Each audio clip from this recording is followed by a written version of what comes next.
Ok, muy buenas tardes. Los saludo a Oscar Sarabia de la Asociación Civil Compras Estatales en el seminario que hemos programado para esta tarde, el séptimo tema complementario, y tiene como título Modificaciones al contrato en bienes y servicios, edición del año 2022. En el año pasado, el año 2021, se editaron dos ediciones. Esta es la primera edición del año 2022 y aclarando que el tema que se va a exponer está referido a bienes y servicios, consultoría y ejecución de obra, ¿no? Son un poco más complejos, tienen otras situaciones que se pueden presentar y por el escaso tiempo que disponemos para estos eventos, no solamente exponemos bienes y servicios que le pueden servir también a los consultores de obras y ejecutores de obras a manera, ¿no?, de un marco general, ¿no? Solamente es cuestión de revisar ya el reglamento y poder, pues, utilizar los criterios interpretativos que le damos nosotros en estos eventos, ¿no? En pantalla estamos mostrando los 12 temas principales que ya se han dictado, que forman parte de este programa de capacitación, contrataciones exitosas con el Estado, y estamos ahora en el octavo, es octavo, ahí veo un error en la diapositiva, octavo tema complementario, ¿no? Modificaciones al contrato en bienes y servicios. La semana pasada dictamos casos prácticos, suscripción del contrato, y la próxima semana vamos a dictar sanciones a proveedores. Igual en las contrataciones del Estado, ¿no? Y luego ya terminamos los 12 temas, ya falta poco, en 4 semanas se supone que debemos de terminar los 12 temas complementarios de esta edición del año 2022 del programa Contrataciones Exitosas con el Estado. Les recordamos que nuestras exposiciones están referidas a la Ley de Contrataciones del Estado y su reglamento, ¿no? La Ley 3225 con sus modificaciones y el reglamento aprobado con Decreto Supremo 344-2018, Economía y Finanzas, con sus modificaciones. Porque sabemos pues que hay otras normas, reconstrucción con cambio, obras por impuestos, ¿no?, etcétera, hay un marco normativo abundante, lamentablemente, en el tema de contrataciones públicas, y nosotros hablamos de la norma general de contratación pública en la Ley de Contrataciones del Estado con su reglamento. Ese es el marco legal al que nos vamos a referir en esta tarde. Entonces, en la Ley de Contrataciones del Estado, en el numeral 34.1 del artículo 34 de esta ley, 3225, nos habla respecto a las, las modificaciones que podría tener un contrato durante su ejecución, ¿no? Entonces, acá vemos que solamente se puede modificar el contrato, señala la ley, en los supuestos contemplados en este mismo documento, ley, y en su reglamento. O sea, no hay otras opciones de modificaciones al contrato, solamente las permitidas en la Ley de Contratación del Estado y su reglamento. Puede haber dos tipos de caminos para que se modifique un contrato. Por orden de la entidad, miren esa diferencia, ¿no? Por orden de la entidad, o sea, la entidad tiene la facultad de ordenarle al contratista, ¿no?, algunas modificaciones al contrato, pero el contratista no puede ordenar, sino tiene que solicitar. O sea, la entidad ordena, ¿no?, algunas situaciones que permiten la modificación al contrato, que las vamos a ver más adelante, y también puede suceder que el contratista, en este caso, no ordene, sino le solicita a la entidad, oye, modifica el contrato en estos términos, ¿no?, lo que tiene que ser aprobado por la entidad. Pero estas modificaciones no pueden ser también de cualquier naturaleza, ¿no?, sino estas modificaciones tienen que tener una finalidad. La finalidad de estas modificaciones es que se logre alcanzar que estas modificaciones permitan, ¿no?, que se cumpla la finalidad de la contratación. Cada proceso de contratación que realiza una entidad pública, ¿no?, tiene una finalidad pública, ¿no? Si ustedes revisan en el capítulo 3 de la sesión específica de las bases de un proceso, ahí dice la finalidad, ¿no?, la finalidad pública. ¿Cuál es la finalidad de ese contrato? ¿Qué se pretende conseguir con ese contrato? Entonces, si se presentan algunas situaciones que están impidiendo que se logre la finalidad pública de manera oportuna y eficiente, se permite hacer algunas modificaciones al contrato ordenadas por la entidad o a solicitud del contratista, ¿no? Para que se pueda cumplir con este fin público, ¿no? Pero además señala, y esto es importante para el contratista, señala este numeral 34.1 que estas modificaciones que se realicen al contrato no deben afectar el equilibrio económico financiero del contrato, ¿no? En función a lo que establece el principio de equidad que está en la ley, en el artículo 2 de la ley. Entonces, ok, existe la posibilidad que se modifique el contrato, ya sea ordenadas por la entidad pública o a solicitud del contratista para poder alcanzar la finalidad pública del contrato de manera oportuna y eficiente, ¿no? Pero si estas modificaciones alteran el equilibrio económico financiero del contrato, la parte perjudicada, ¿no? Puede solicitar y debe, y la otra parte debe reconocer, ¿no? Esa diferencia, ese perjuicio, tiene que reconocerlo, ¿no? O sea, no está permitido, ¿no? Que una de las partes se vea afectada. Por ejemplo, si esa modificación implica que el contratista tenga que incrementar su precio, ¿no? La entidad pública va a tener que reconocerle esas diferencias de precios, ¿no? Por ejemplo, el reconocimiento de mayores gastos generales, en caso que hubiera, ¿no? Entonces, eso está establecido, está claro ahí. Esas modificaciones, por si acaso, que quede claro, no deben afectar el equilibrio económico financiero del contrato. ¿Ok?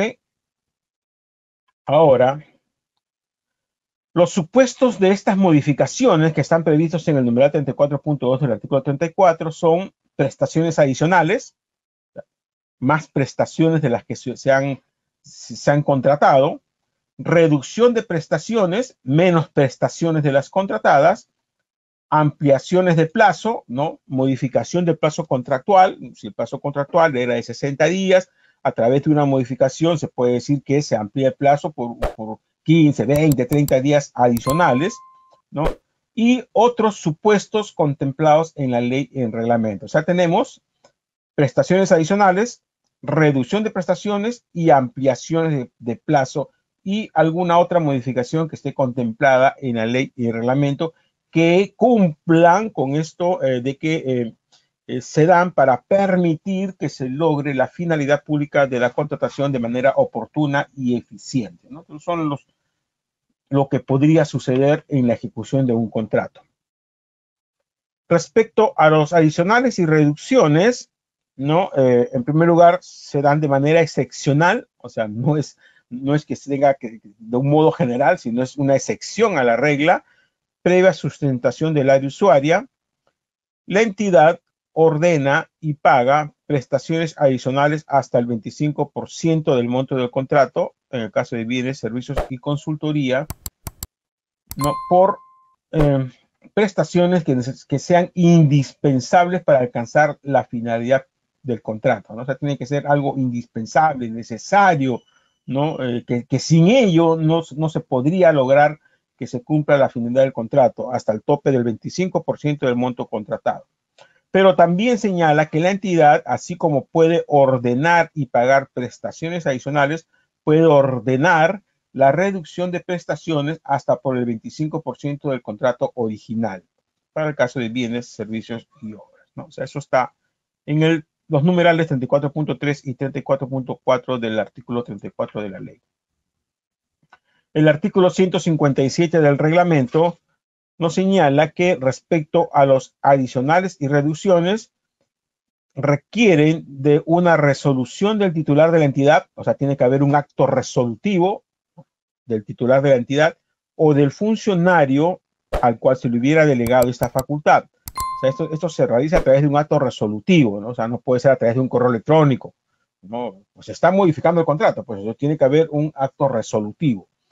Tiene que contarse con la asignación presupuestal correspondiente en el caso que sea un adicional, ¿no? O sea, antes de hacer el adicional, la entidad pública tiene que verificar que se cuente con el monto que se pretende incrementar el contrato.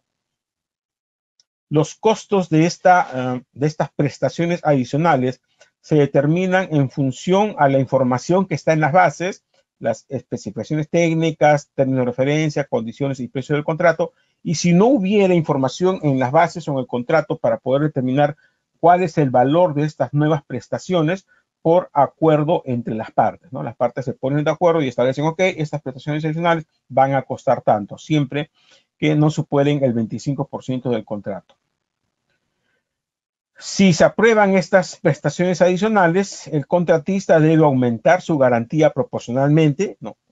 Recuerden que para el firma de contratos presentamos una garantía, pero si se incrementa el monto del contrato, también tenemos que incrementar nuestra garantía, ¿no? Por el monto proporcional. Si me dan, por ejemplo, el tope, que es el 25% del monto del contrato, tengo que presentar una garantía por el 25%, ¿no? De la garantía inicial, ¿no? Que es el 10% del monto del contrato. Esto tiene que hacerse dentro de los 8 días de ordenada, 8 días hábiles de ordenada las prestaciones adicionales. En el caso de reducción, ¿no? Igual se puede solicitar la reducción de la garantía, ¿no?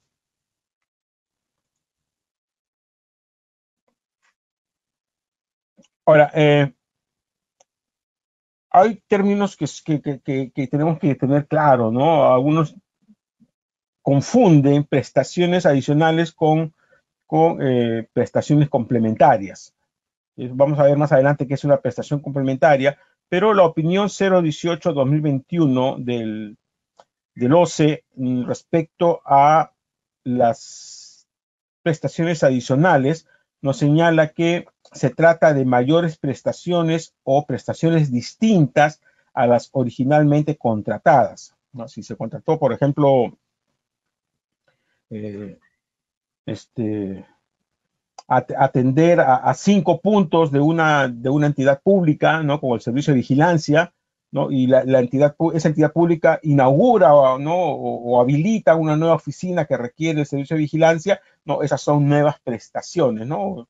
Entonces yo requiero nuevas o también mayores, porque yo por ejemplo, necesitaba solamente 12 agentes y ahora necesito 14 agentes, ya no 12. Entonces, la entidad no puede utilizar ese mismo contrato, ya no hace una contratación diferente, sino ese mismo contrato le amplía al proveedor, ¿no? Por dos agentes adicionales para cubrir la nueva necesidad que tiene, ¿no? Porque la finalidad pública del contrato era no cautelar los bienes inmuebles de esta entidad pública, ¿no? El personal que trabaja en esa entidad pública, los clientes que asisten a esa entidad pública, ¿no? Entonces, esa es la finalidad. Entonces, para cumplir la finalidad, como se ha inaugurado una nueva agencia que no tenía antes esa entidad pública, requiere el servicio de vigilancia. Entonces, ¿cómo lo resuelve? A través, ¿no? de ordenarle al contratista prestaciones adicionales. Esto debe realizarse mientras el contrato esté vigente, o sea, si ya el contrato culminó, el contrato culmina luego de la conformidad y el pago, ya no se puede ordenar prestaciones adicionales. Y supongamos que estas prestaciones adicionales impliquen el incremento también del plazo, una modificación del plazo contractual, el contratista puede solicitar también una ampliación de plazo, ¿no? De repente el servicio es para la confección, pues, de uniformes, ¿no? Inicialmente eran 50 uniformes, pero ahora ya se quiere 20 uniformes más. Entonces el contratista va a requerir más tiempo para esos 20 uniformes. Entonces, luego de que se aprueba o se ordena las prestaciones adicionales, el contratista puede solicitar que también se amplíe el plazo del contrato de manera proporcional, ¿no? Para poder cumplir con la entrega de los uniformes adicionales que está ordenando la entidad pública. Ese es el primer supuesto, ¿no? De modificación a través de prestaciones adicionales o reducción de prestaciones, las cuales, repito, son ordenadas por la entidad pública. El contratista no se puede negar a ejecutarlas, ¿no? Y con la finalidad de cumplir con la finalidad pública del contrato de manera oportuna y eficiente, ¿no? Pero recordando siempre que si esta orden que da la entidad pública de mayores prestaciones alteran el equilibrio económico financiero del contrato, la entidad pública tiene que reconocer, ¿no?, esa diferencia que se pudiera estar ocasionando. Asimismo, si estas prestaciones adicionales determinan la modificación del plazo de ejecución del contrato, el contratista puede solicitar, ¿no?, la ampliación del plazo del contrato, que está previsto en el numeral 34.9 del artículo 34 de la ley. Nos habla que el contratista puede solicitar ampliación del plazo cuando existen atrasos o paralizaciones que son ajenas a la voluntad del contratista. El contratista no tiene culpa de esos atrasos o paralizaciones que pueden ser debidamente comprobados y que a su vez, ¿no?, estos atrasos o paralizaciones modifiquen el plazo contractual. O sea, estos atrasos o paralizaciones tienen características. Primero, que deben de ser ajenas a la voluntad del contratista. Segundo, que se puedan comprobar, tienen que ser objetivos y debidamente comprobadas y sustentadas por el contratista. Y tercero, que estos atrasos o paralizaciones modifiquen el plazo contratado, o sea, afecten el plazo del contrato, ¿no? Porque podría haber algún atraso o paralización que no afecte el plazo del contrato, ¿no? Entonces no requiere una ampliación de plazo. Entonces, el contratista puede solicitar una ampliación de plazo cuando se presenta estas situaciones, ¿no? Atrasos o paralizaciones que no le sean imputables, que se puedan comprobar, ¿no?, debidamente sustentada, y que estos atrasos o paralizaciones modifiquen, afecten el plazo de ejecución del contrato.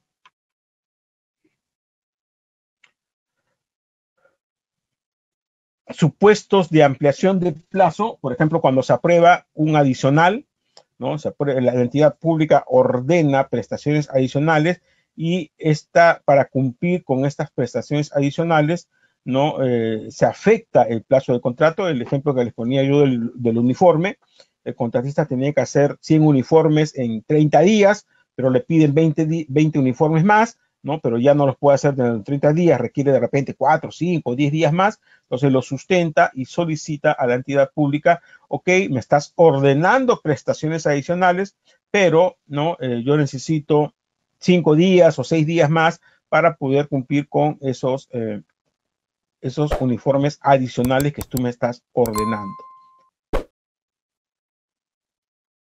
Al ampliarse el plazo, también debe ampliarse la vigencia de la garantía, ¿no? Claro, se está afectando la vigencia de la garantía, porque la garantía tiene que estar vigente hasta la culminación del contrato. Si se amplía el contrato, también tiene que ampliarse la vigencia de la garantía. O sea, el primer supuesto de ampliación de plazo es por cuando se aprueba el adicional. Y el segundo supuesto es por atrasos o paralizaciones que no sean imputables al contratista. Por ejemplo, la pandemia, cuando hubo la pandemia del COVID-19, ¿no?, muchos contratistas no pudieron entregar porque se recuerdan que estuvimos confinados, no podíamos salir de nuestras casas, entonces no había cómo entregar, ¿no?, productos, no había cómo fabricar productos, ¿no? O de repente una huelga o un feriado nuevo que el gobierno determina por ahí, ¿no?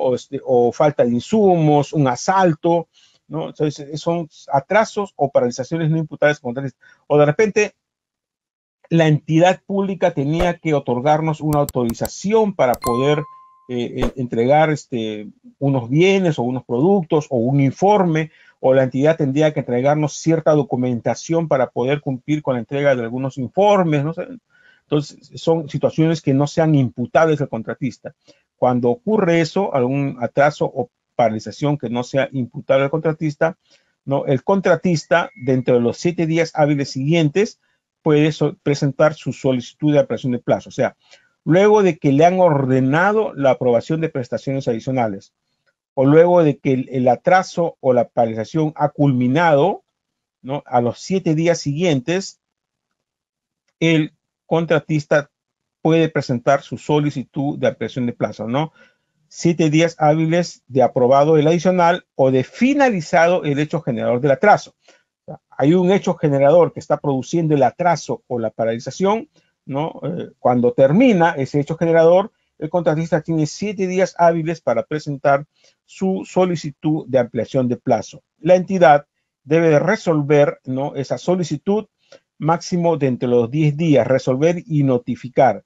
Si la entidad pública no notifica el acto con el cual resuelve la solicitud de ampliación de plazo dentro de los 10 días, ocurre que se tiene por aprobada la solicitud, ¿no? O sea, el contratista, si no recibe la notificación dentro del plazo de 10 días hábiles de haber presentado su solicitud de ampliación de plazo, él al día siguiente ya lo tiene por presentado, por aprobado, perdón. Entonces tendría que enviarle a la entidad pública una comunicación diciendo, oye, con tal fecha yo te presenté mi solicitud de ampliación del plazo de 20 días, tú tenías plazo hasta tal fecha para aprobarlo, no me has contestado, por lo tanto, según lo que establece el artículo 158 del reglamento, yo considero mi solicitud de ampliación de plazo como aprobada. ¿Ok? Eso es lo que señala el reglamento. Se amplían los plazos del contrato vinculados al contrato principal cuando ocurre la ampliación de plazo. En bienes, servicios y en general y en custodia da lugar a gastos generales, ¿no? Si estas ampliaciones de plazo están ocasionando mayores gastos generales al contratista, este tiene el derecho de solicitar que la entidad se los reconozca, ¿no? De repente, mayor uso de oficina, no sé, luz, el costo de la carta fianza, ¿no? Cuando se afectan los gastos generales, el contratista puede solicitar que la entidad le reconozca esos mayores gastos generales por esta ampliación de plazo que no les es imputable, ¿no? Él pide el reconocimiento porque no les es imputable.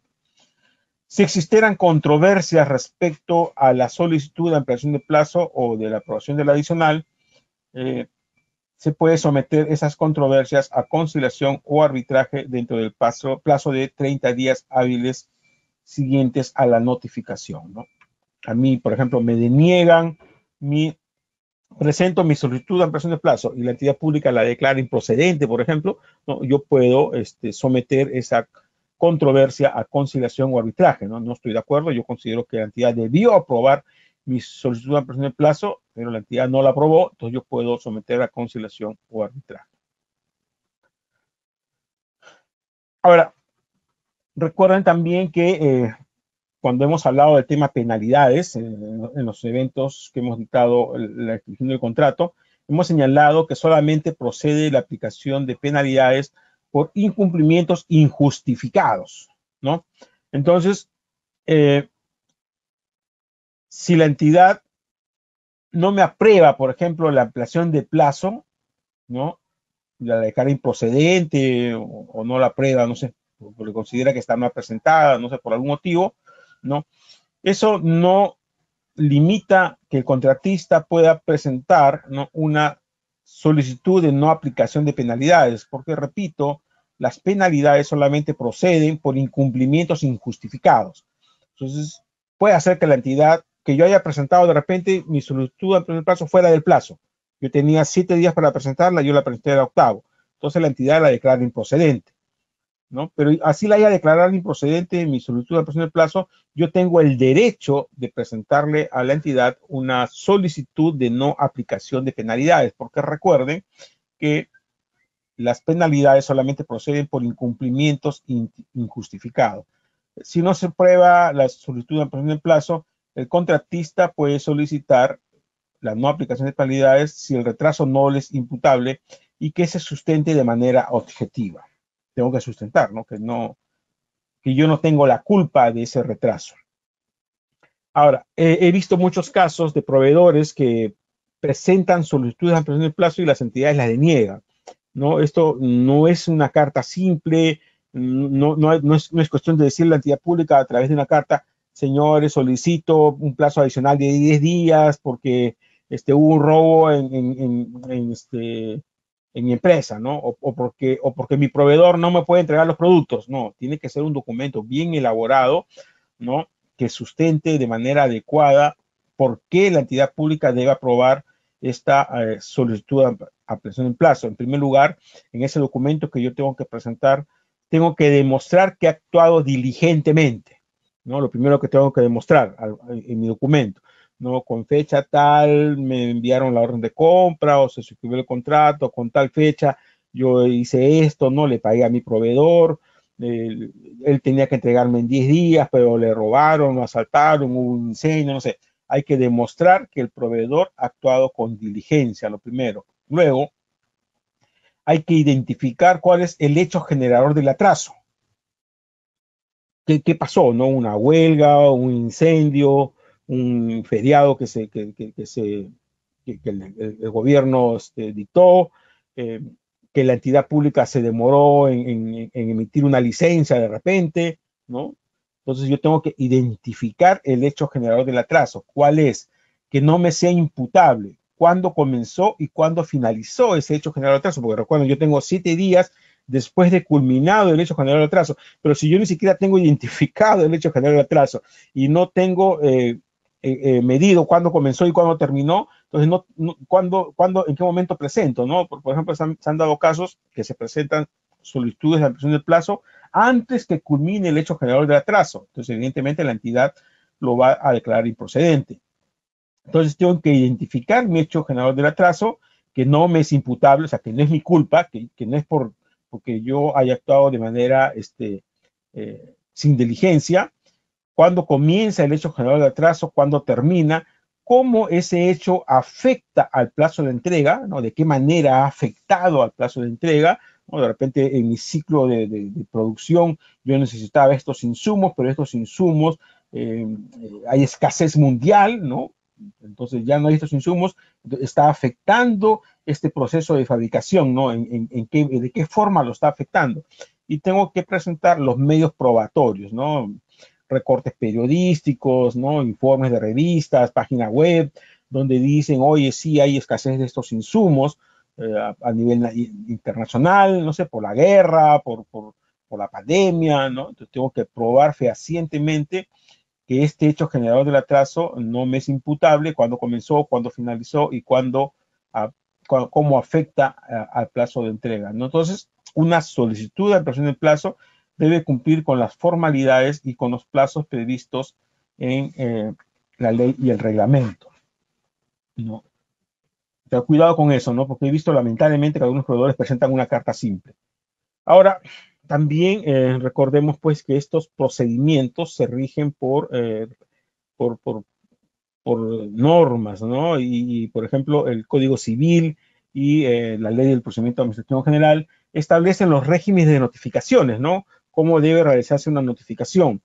Y si nosotros, por ejemplo, hemos autorizado una notificación electrónica en el contrato o a la firma del contrato, hemos autorizado para que se notifique de manera electrónica, ¿no? Tiene que haber un acuse de recepción, es lo que señala el Código Civil, ¿no? Entonces, inclusive en las propias bases, si ustedes revisan en el anexo número 1, cuando ustedes autorizan el uso de correo electrónico para la subsanación de las ofertas, por ejemplo, ¿no? Ahí dice abajo, ¿no?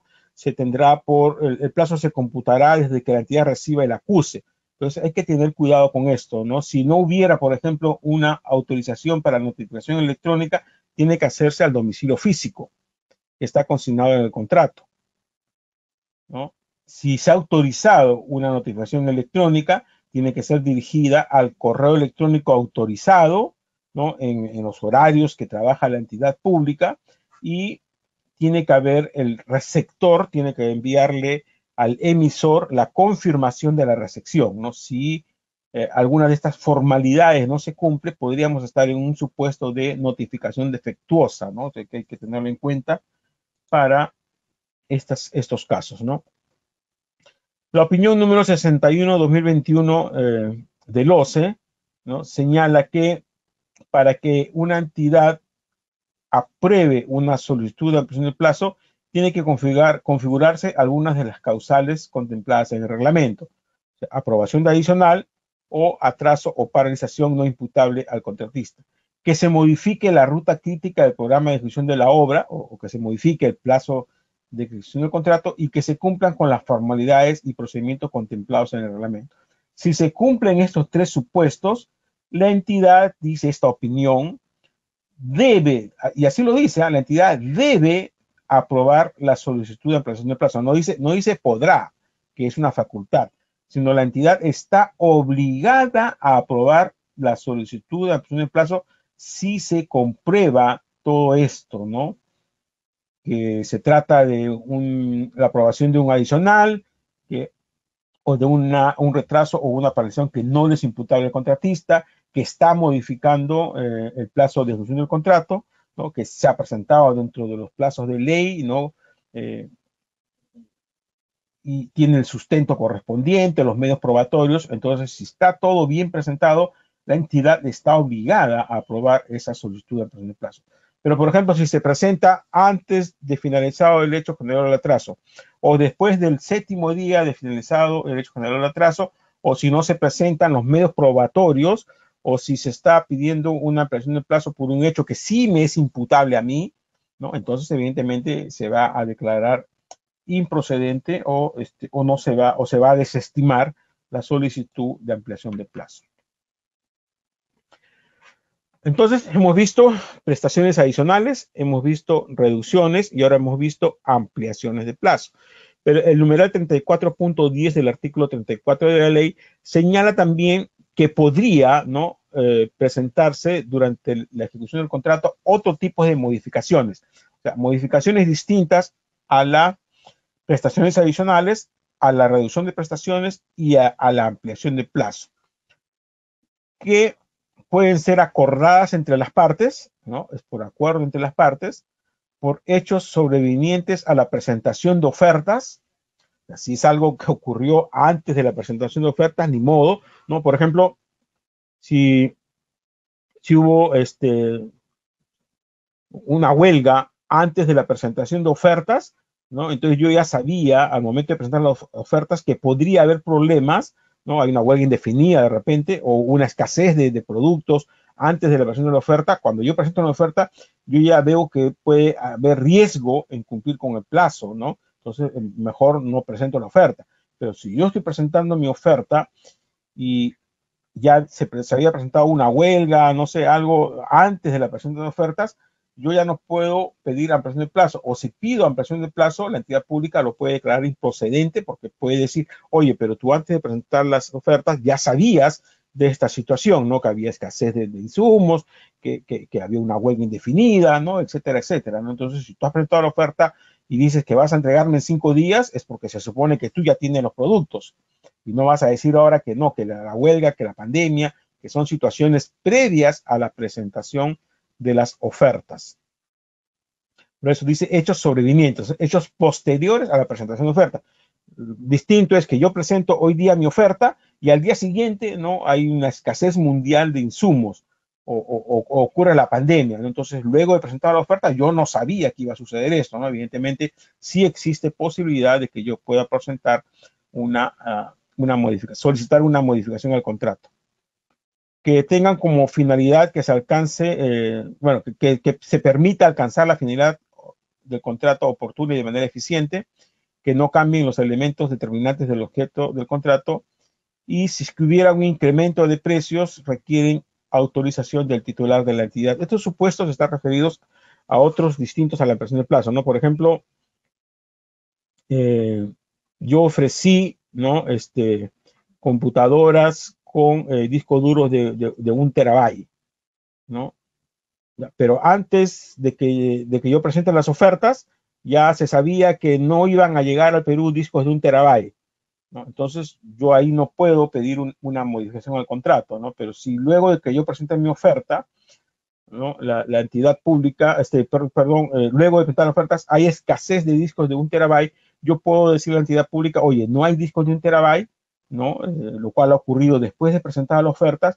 Te solicito que en lugar de un disco de 1 terabyte te pueda entregar 2 discos de 500 gigabytes o un disco de 2 terabytes, ¿no? Y tú me reconoces la diferencia. Pero no procede solicitar modificaciones al contrato por situaciones que ya existían antes de la presentación de las ofertas, ¿no? A esto se refiere. Estos son otros tipos de modificaciones. Estas otras modificaciones al contrato, en el artículo 160 del reglamento, nos señalan que son, primero, distintas a la ampliación, a las adicionales o ampliación de plazo, a los adicionales o reducción.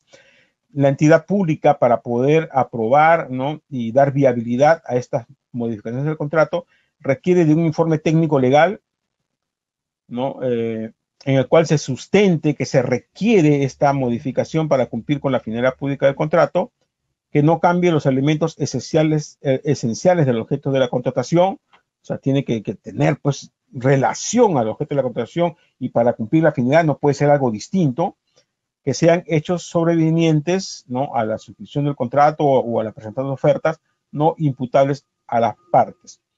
Que tenga opinión favorable del supervisor, de ser el caso, si es que hay un supervisor. Requiere la suscripción de una adenda que tiene que ser registrada en el SEACE. Si va a haber incremento de precios, se debe contar con la certificación presupuestal y la resolución del titular que aprueba el uso de estos mayores recursos.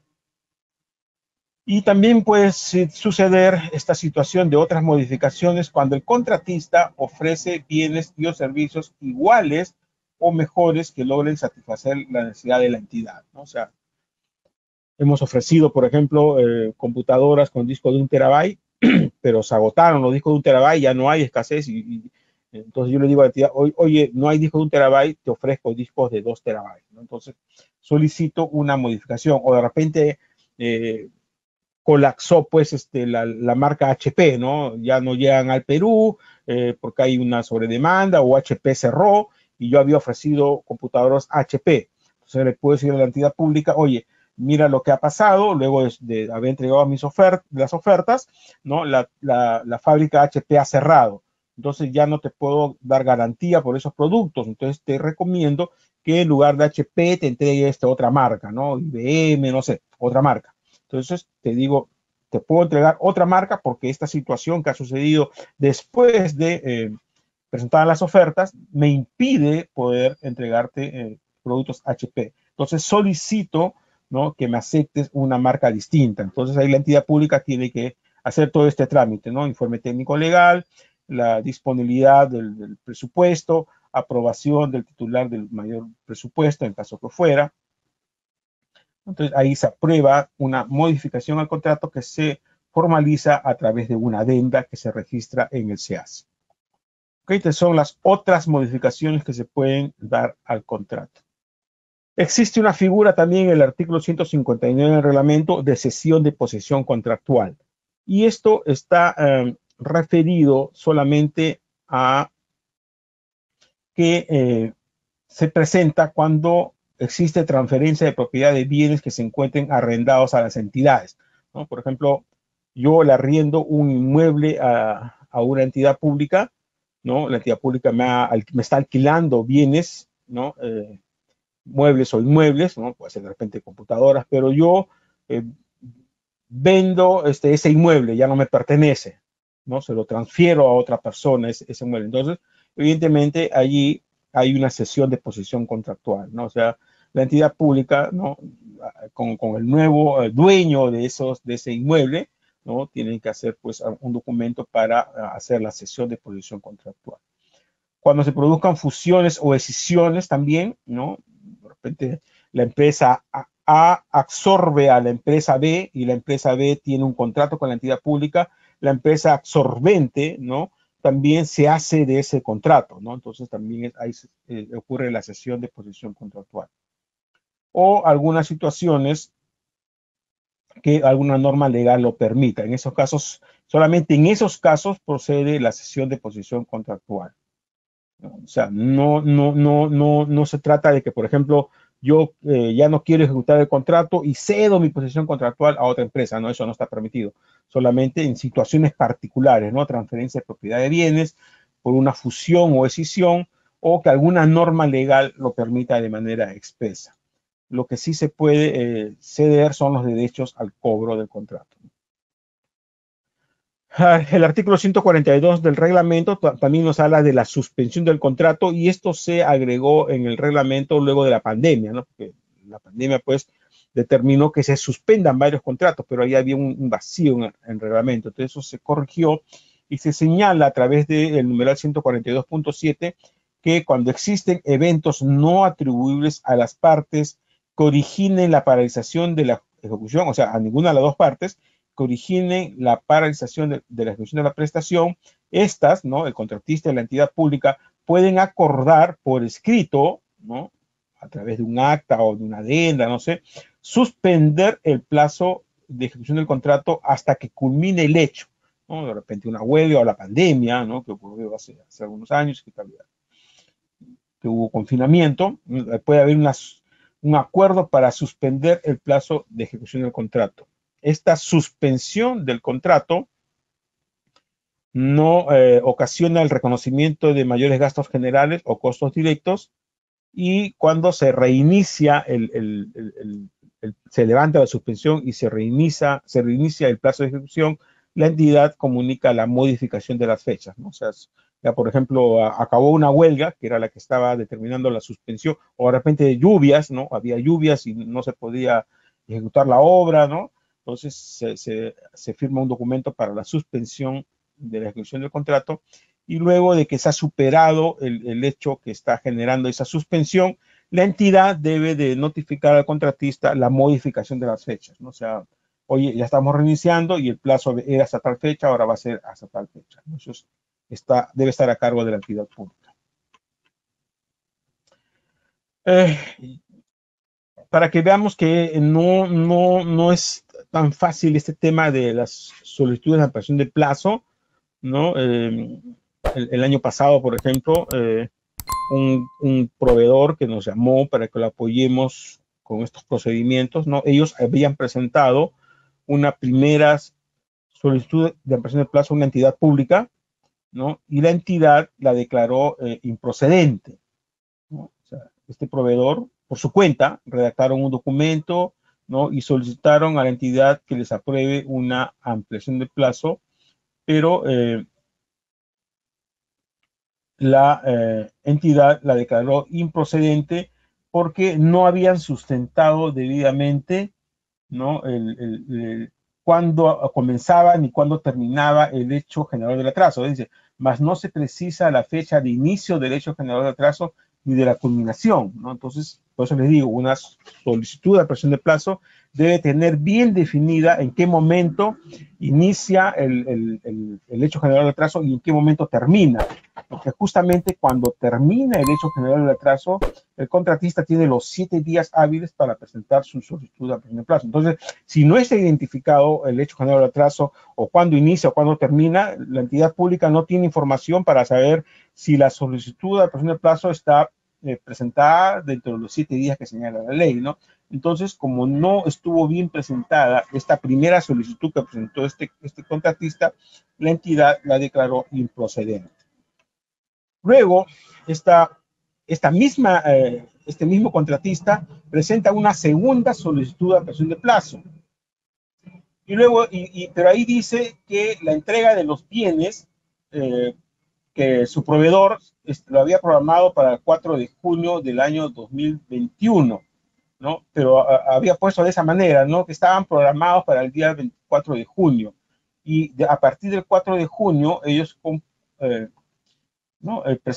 Computaron sus plazos para presentar la ampliación de plazo, pero la entidad le dice, oye, pero ellos dicen que te van a entregar el 4 de junio, ¿no?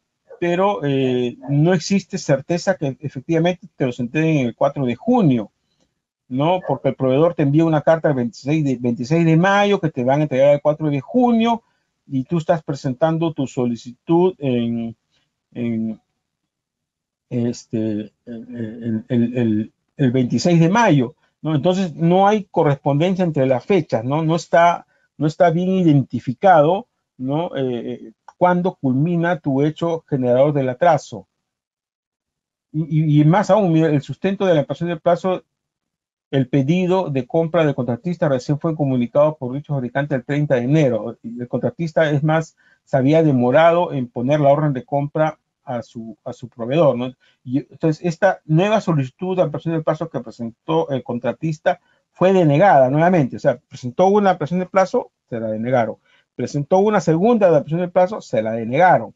Ya luego de esta segunda vez que le solicitan a la entidad la ampliación de plazo, se comunican con nosotros, ¿no? Alguien nos recomendó y presentamos una tercera solicitud de ampliación de plazo, pero ya, ¿no? Debidamente elaborada como debe de ser, con el sustento correspondiente, y en esta tercera solicitud, que fue ya con nuestra asesoría, la entidad pública ya la declaró procedente, ¿no? Y se aprobó la solicitud de ampliación de plazo, ¿no? Por eso le digo, o sea, algunos proveedores piensan que es una carta simple, ¿no? Solicitando la ampliación de plazo, pero no, hay que tener mucho cuidado con estas solicitudes de ampliación de plazo, porque no es que las entidades no quieran aprobarlas, ¿no? Sino que recuerden que las entidades públicas, los funcionarios, están sujetos a revisión, ¿no? Está el órgano de control interno, está Contraloría, ¿no? Tienen de repente una auditoría, algo. Entonces están revisando cómo actúan, ¿no? Y si un funcionario de repente aprueba una ampliación de plazo, ¿no? Pero que no ha estado bien sustentada, cuando venga el órgano de control le va a decir, oye, ¿por qué has aprobado esa ampliación de plazo si ha sido presentada antes del vencimiento del plazo o después de los 7 días de vencido el plazo, o no está debidamente sustentada, o el hecho generador del atraso aún no culmina, ¿no? O no se ha identificado el hecho generador porque tú has aprobado, ¿no? Entonces ellos no la aprueban porque sencillamente saben que luego viene el órgano de control y ellos pueden tener alguna complicación. Por eso que cuando se redacta estos documentos hay que hacerlo de la manera debida para que no tenga problema, ¿no? Como fue lo que nosotros hicimos con este cliente, ¿no? Le negaron una, le negaron la segunda, ya cuando intervinimos nosotros, ya presentamos la solicitud que fue declarada procedente, ¿no? Se aprobó. En este otro caso que llevamos con otro cliente, ¿no? Fue que la entidad pública notificó al contratista la denegatoria de la ampliación del plazo, pero lo hizo a un correo que no existía. O sea, al momento de digitar el correo electrónico, ¿no? Donde tenían que notificar la denegatoria de la ampliación del plazo, ¿no? Digitaron con error. Entonces, nuestro cliente nunca recibió la notificación de declarar improcedente la ampliación de plazo y nosotros inmediatamente, ¿no? Notificamos, oye, tú tenías hasta tal fecha para comunicar tu, tu respuesta respecto hasta nuestra solicitud de ampliación de plazo, ya se vencieron los 10 días, por lo tanto, la tenemos por aprobada, ¿no? Y la entidad pública efectivamente reconoció que hubo un error de digitación al momento de ingresar el correo, que enviaron mal el correo y que por lo tanto, ¿no? Se tenía por aprobada nuestra solicitud de ampliación de plazo. Y este otro caso, igual, ¿no? Igual solicitamos una ampliación de plazo debidamente sustentada, ¿no? Fue un trabajo que hicimos también para otro cliente. Presentamos una solicitud de ampliación de plazo debidamente sustentada en otro caso y la entidad la evaluó y la aprobó, ¿no? O sea, por eso tramitar esta solicitud de ampliación de plazo requieren de conocimiento, ¿no? No es una carta simple, es algo, le decimos por experiencia, bastante complejo, ¿no? La normativa de contrataciones del Estado también nos habla de contrataciones complementarias, ¿no? Hemos visto prestaciones adicionales, que es hasta el 25% del monto del contrato, que se dará durante la vigencia del contrato para poder cumplir la finalidad pública de ese contrato, ¿no? Ese contrato tiene una finalidad. Entonces, la entidad puede ordenar hasta el 25% del incremento de ese contrato, ¿no? Por prestaciones adicionales. Una contratación complementaria, en cambio, se da luego de finalizado el contrato, luego de que se ha dado la conformidad y el pago del contrato, ya culminó ese contrato. Ese contrato, una vez que ha culminado, la entidad pública, dentro de los 3 meses siguientes de culminado el contrato, puede solicitarle al contratista, ¿no? Que apruebe o que autorice, ¿no? Porque esto sí es facultativo, o sea, el contratista no está obligado a aceptar. La entidad le puede pedir al contratista, oye, quiero firmar un contrato complementario. Ese contrato complementario, ¿no? Es hasta el 30% del monto del contrato principal y tiene que haberse convocado el procedimiento de selección correspondiente, ¿no? O sea, esto se da cuando son contratos de prestaciones periódicas, por ejemplo, servicio de limpieza de locales, vaso de leche, alimentos, ¿no? Durante todos los meses se presta el mismo servicio. Entonces, eso tiene con la finalidad, pues, de que no se paralicen las prestaciones, ¿no? De repente la entidad pública convocó, otorgó la buena pro, firmó el contrato con un contrato hasta el 31 de diciembre. convocó su proceso en noviembre, ¿no? Para que pueda suscribir el nuevo contrato antes de que venza el contrato que estaba vigente, pero de repente se declaró una nulidad de oficio que lo obliga a retrotraer el proceso, o de repente hubo una apelación, ¿no?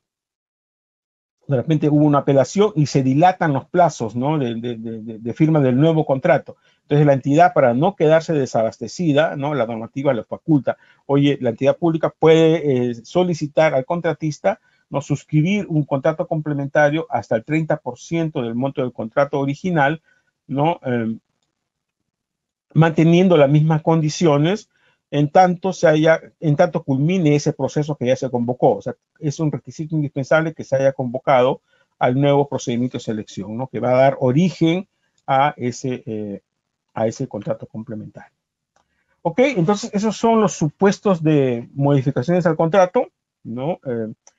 Adicionales, reducciones que las ordena la entidad pública, ¿no? Ampliaciones de plazos que la solicita el contratista, otras modificaciones distintas a la adicional, a la reducción y a las ampliaciones, ¿no? Que es por acuerdo entre las partes, ¿no? Y en estos supuestos, pues, requieren, de ser el caso, las ampliaciones de las garantías correspondientes, ¿no? En pantalla, el modelo de certificado que van a recibir el día de mañana los que han participado a través de GoToWebinar. Esta plataforma de GoToWebinar mañana les va a enviar al correo electrónico que ustedes han ingresado en la plataforma un correo de agradecimiento con el acceso a este certificado, ¿no? Los que están participando por Facebook y YouTube Live lamentablemente no tienen acceso a este certificado, por lo que siempre les recomendamos que en los próximos eventos se registren a través de la plataforma oficial de GoToWebinar. Nosotros emitimos más bien de manera facultativa para aquellos que deseen, ¿no? Unos certificados opcionales. Tenemos 3 modelos de certificados, ¿no? Como el que están viendo en pantalla. Ese certificado que emitimos nosotros sí lleva firmas, ¿no? El certificado anterior, si se dan cuenta, no lleva firmas, ¿no? Sale tal cual, así como lo ven acá ustedes, ¿no? No tiene el número de horas lectivas. En cambio, el que emitimos nosotros sí va con sello y firma, tiene el número de horas lectivas y puede una persona solicitar un certificado por cada seminario por 4 horas lectivas, o los que han seguido los 12 temas principales pueden solicitar un certificado por 48 horas lectivas, y los que han seguido los 12 temas principales y al menos 6 temas complementarios y desarrollan unos casos que les vamos a enviar, ¿no? Cuando lo soliciten, obtienen un certificado por 120 horas lectivas con el título de diploma en contrataciones exitosas con el Estado, ¿no? Si alguien no participó en un tema de manera presencial, lo puede complementar con los videos respectivos que están publicados en nuestro canal de YouTube, o también nosotros le damos los accesos a los videos de manera directa de la plataforma de GoToWebinar.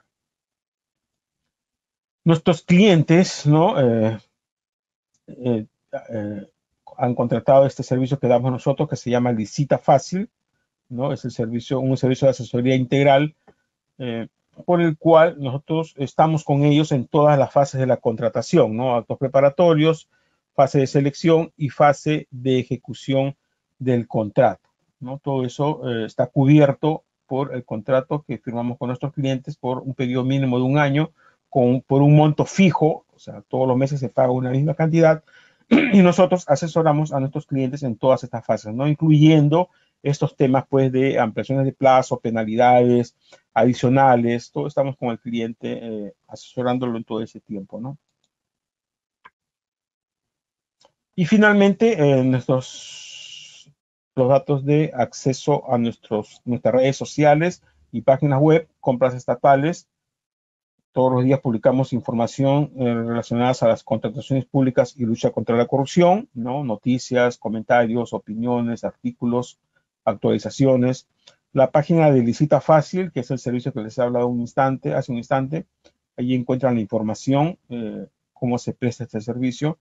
En esta web encuentran la información de nuestros seminarios gratuitos, licitafacil.p webinar. Cada semana se actualiza, jueves a las 11 de la noche se actualiza esta información. Mi correo personal, el correo de denuncias cuando ustedes sepan de alguna irregularidad en alguna contratación, nos las hacen saber para evaluarla y, de ser el caso, publicarla en nuestra página. El teléfono con WhatsApp y los accesos a redes sociales, ¿no? Facebook, Twitter, YouTube, donde están todos los videos de los seminarios que hemos dictado. LinkedIn, SlideShare, donde están todas las diapositivas de los seminarios que hemos dictado. Instagram y TikTok, ¿no?